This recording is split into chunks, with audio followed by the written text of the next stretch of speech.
اجتماعات کا مقصد یہ بھی ایک ہے۔ تو نکاح کو اسلام نے آسان بنایا اور جو طلاق ہے اس کو مشکل ترین بنایا۔ نکاح آسان لیکن مشکل ہم نے بنا دیا ہے۔ نکاح آسان ہے، ٹھیک ہے، جتنا آج ہمارا معاشرہ جو ہے وہ آگے نکل گیا ہے، شادی کرنا بڑی مشکل ہو گئی ہے، مشکل تر ہو گئی ہے۔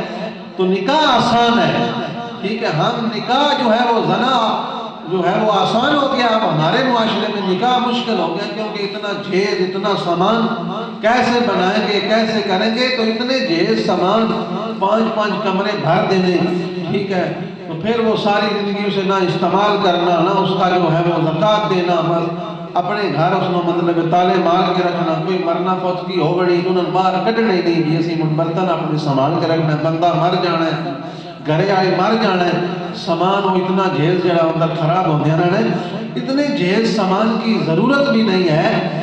آپ جو ہے وہ سادہ نکاح کریں۔ رسول خدا صلی اللہ علیہ وآلہ وسلم نے فرمایا کہ سب سے زیادہ برکت والا نکاح وہ ہے جس میں خرچہ تھوڑا ہو، وہ برکت والا نکاح ہے۔ ہم